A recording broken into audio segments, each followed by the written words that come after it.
Bienvenidas, bienvenidos. Esto es Audiolibros por qué leer. Todas las semanas sumo en este podcast un episodio que puede ser un cuento o, como en el caso del texto de hoy, una crónica, no ficción. Hoy les leo ¿La literatura tiene sexo?, de la autora venezolana Elisa Lerner.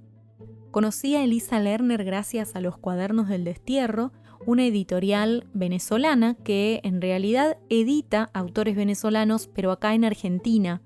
Y tanto Dan como Mabe fueron muy amorosos al invitarme a compartir un espacio de lecturas en voz alta en el micrófono en la última feria del libro, y a pesar de que yo tenía este libro hacía un montón, nunca le había dedicado el tiempo para leerlo. A propósito de ese encuentro, me senté a elegir un texto para compartir con el público de la Feria del Libro y ahí descubrí a Elisa Lerner. Elisa es narradora, cronista, periodista, podríamos decir, escritora, por supuesto, y en este texto lo que nos invita es a reflexionar, muy al estilo de Virginia Woolf, si me lo permiten, pero en la década del 80, porque este texto es de 1981, acerca de cómo escriben las mujeres, cómo escribían en ese momento, su mirada sobre el pasado y también una perspectiva sobre el futuro, que por supuesto se va a ir acomodando a medida que vayamos pasando párrafo a párrafo. Me encanta proponerles este texto porque sé que es disruptivo, porque nos aporta una manera de pensar el mundo de la literatura, el mundo de la literatura de mujeres, para mujeres, distinta. Ojalá que les guste. Vamos a la lectura.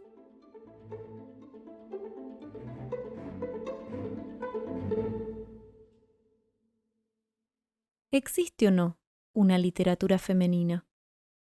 En los años 40, era esa una pregunta que en Venezuela llenaba de indignación a reporteras literarias y a poetisas.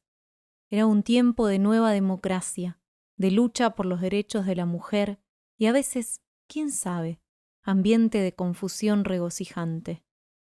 La literatura no tiene sexo, clamaban las poetisas, que para declamar el pequeño y cerrado universo de sus sonetos, en alguna polvorosa plaza municipal se colocaron sedoso y empinado sombrerito sobre las no menos sedosas cabezas.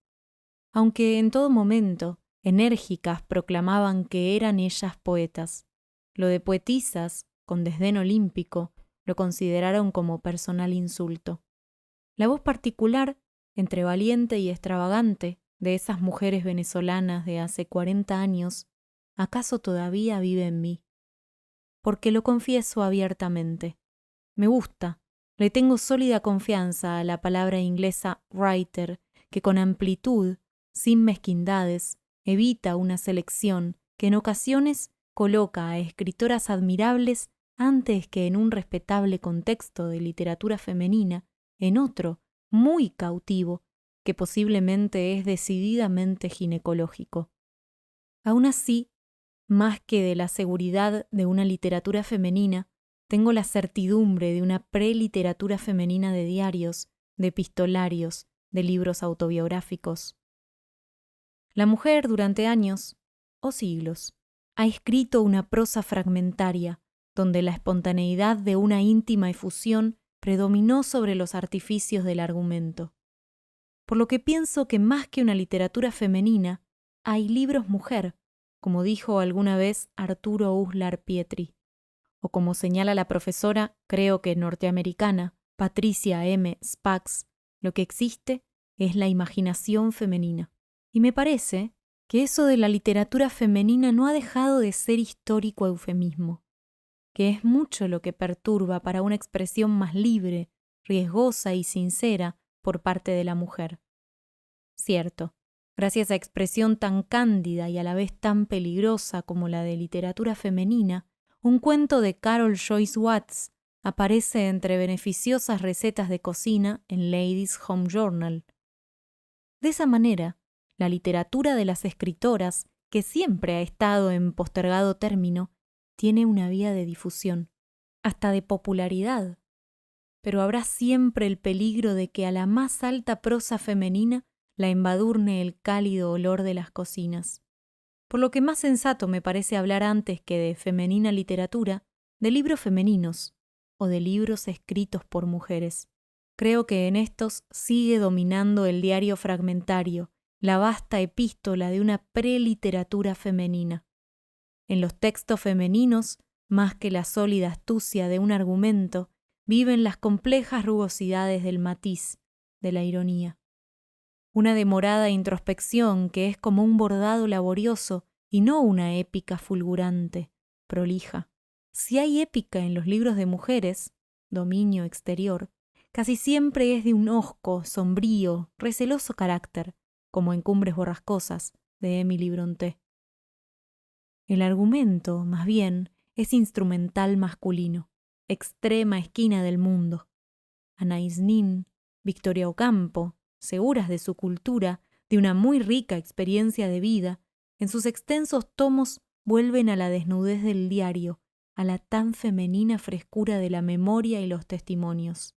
Y si se han escrito esos femeninos libros, es porque la mujer confinada por años, por siglos, a su dormitorio conyugal, a los comedores de familia, más que observar al mundo, lo ha espiado.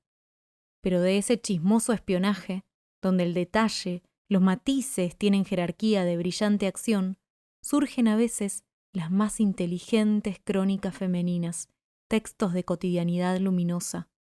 Clarice Lispector escribe cuentos de aparente domesticidad, pero en esos relatos donde se describe el cumpleaños de una abuela, la cena de un caballero o el sábado de un joven matrimonio, hay una reflexión rotunda acerca de la vejez, la soledad, la muerte. Clarice Lispector nos señala que la cotidianeidad, inocente, femenina, no está separada de las zonas más dolorosas de la vida. Lo abrumador no siempre es lo más solemne. Aún así no creo que una llamada literatura femenina sea una virtud, un don, una propiedad exclusiva de las escritoras. El matiz, la rugosidad espléndida del libro femenino, bien pueden ser compartidos por los hombres. Están siendo compartidos. Manuel Puig, en Boquitas Pintadas, acaso ha escrito una de las más graciosas novelas femeninas de los últimos años.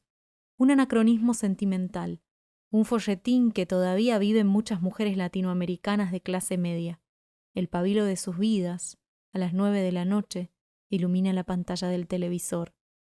No es fácil en nuestros países, o en cualquier país, escribir una literatura de verdad femenina, donde se ponga de manifiesto una conmovedora verdad humana a la vez que artística. En muchas mujeres hay miedo a escribir porque aún hay miedo a vivir. Narradoras que han escrito hermosos testimonios en torno a su infancia callan la adultez, la afligida adultez, escribiendo una calculada poesía hermética o una falsa literatura a la moda. Hay mujeres que han escrito una literatura de queja conyugal, una queja que casi siempre recuerda a esa otra limitadísima que muchas veces tenemos frente al fregadero. No creo que debamos disculparnos por esos mujeriles lamentos. Una queja particular, anecdótica, si es auténtica, puede llevar a una vasta crítica del mundo.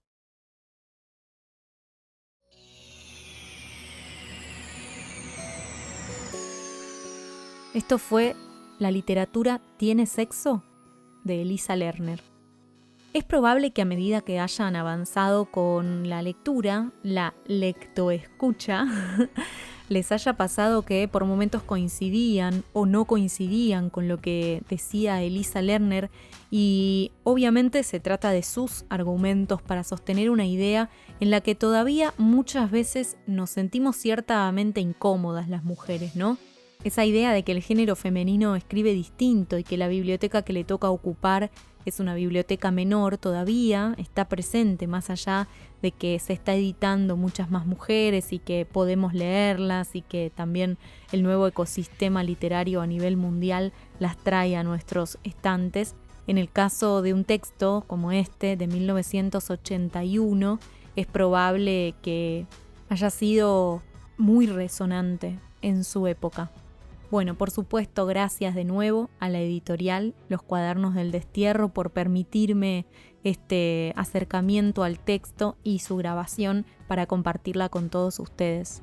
Por otro lado, hablando de compartir, Les cuento que Por qué leer es una gran familia de contenidos y si ustedes creen que vale la pena y que tiene un valor económico, pueden hacer un aporte. En la descripción del episodio van a encontrar un montón de links a los que pueden acceder para, no sé, desde Patreon, PayPal, Cafecito, Mercado Pago, pagar lo que ustedes crean que vale mi trabajo, así lo puedo hacer más y mejor, se los agradeceré muchísimo.